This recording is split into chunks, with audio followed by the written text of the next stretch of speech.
Print on demand is often promoted as one of the easiest ways to start an online business.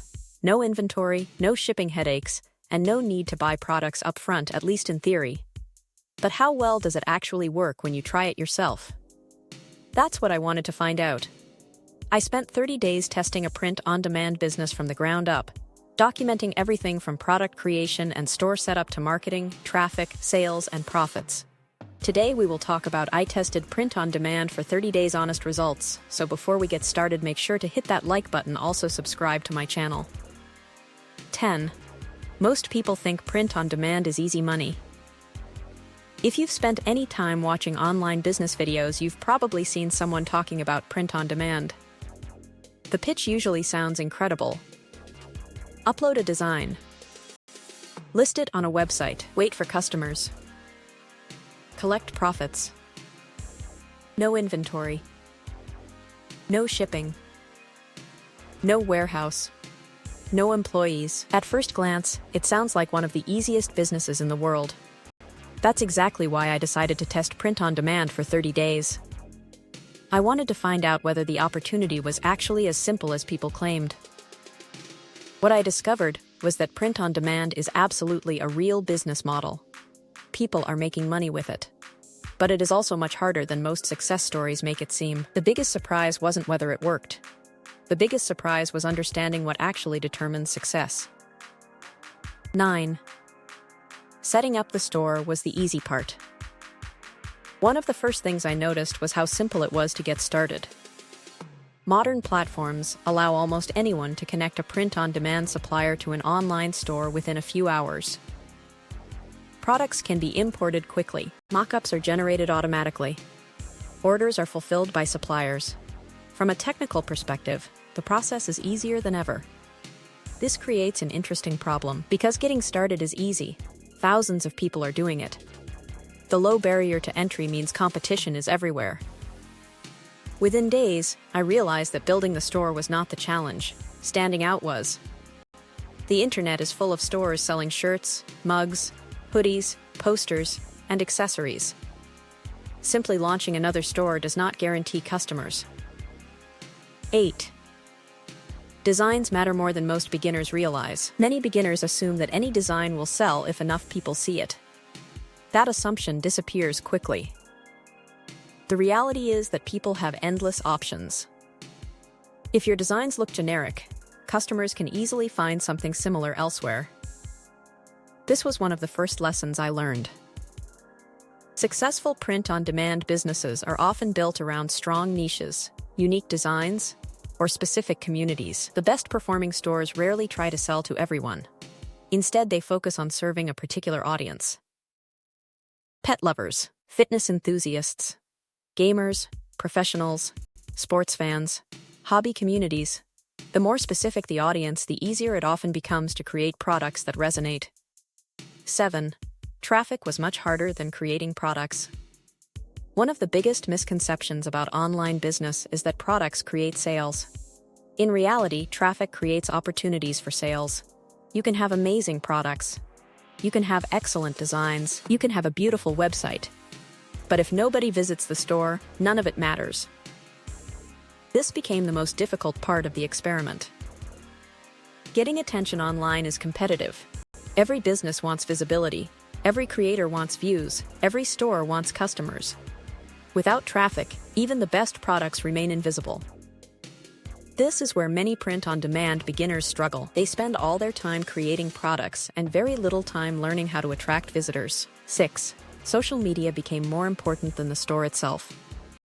As the experiment continued, something interesting happened. I spent less time working on the store and more time creating content. Social media became one of the primary ways to generate attention. Videos, photos, product demonstrations. Behind-the-scenes content. Community engagement. The store itself became the destination, but social media became the vehicle that brought people there. This was a major mindset shift. The business was not just an e-commerce store. It was also a content business. Many successful print-on-demand brands understand this extremely well. They build audiences first and products second. The audience creates demand, the products satisfy it. 5. The first sale changed everything. Eventually, the first order arrived. Financially, it was not a huge amount of money. The profit was modest. But psychologically, it was significant. A complete stranger had discovered the store, liked the product, and spent money. That single sale proved something important. The model worked.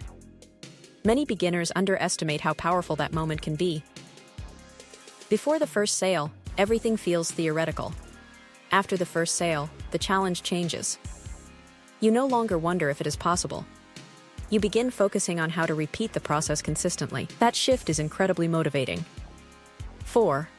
Profit margins were smaller than expected. One reality that rarely gets discussed enough is profit margins. Many people see revenue screenshots online and assume those numbers represent profit. They don't. Print-on-demand products have production costs, platform fees, transaction fees, marketing expenses, software costs. After accounting for everything, the actual profit is often lower than beginners expect. This does not mean the business model is bad. It simply means understanding the numbers is critical. A business generating sales is not necessarily generating meaningful profit. The stores that succeed long-term usually focus heavily on margins, branding, and customer lifetime value rather than chasing revenue alone. 3. Branding was more valuable than product selection. At first, I assumed success would come from finding the perfect product. The longer I tested the business, the more I realized branding mattered far more. Customers are not just buying a shirt, they are buying an identity, a message, a feeling, a community, a lifestyle. Strong brands create emotional connections. Weak brands compete only on price. That distinction makes a massive difference. The stores generating consistent sales often feel like real brands rather than random collections of products. This was one of the most valuable lessons from the entire experiment. 2. Consistency was more important than talent. One thing became obvious after watching successful sellers. Most of them were not relying on one viral design. They were relying on consistency, uploading regularly, testing ideas, learning from data, improving products, creating content, building audiences. The process looked much less glamorous than social media often suggests. Success came from repetition. Small improvements compounded over time. Many people quit after a few weeks because they expect immediate results. Those who continue often gain a significant advantage simply because they stay in the game longer.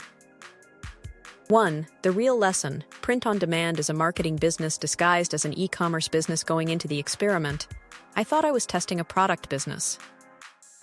By the end, I realized I was really testing a marketing business. Because the truth is simple: print-on-demand is not primarily about products. It is about attention. Products are easy to create. Stores are easy to build. Suppliers are easy to find. Attention is difficult. The businesses that win are usually the ones that learn how to attract visitors, build trust, create communities, and communicate value effectively. The products matter. What do you think of our video? Let me know in the comments section below. Before you go, please hit the like button and subscribe to my channel. Thanks for watching.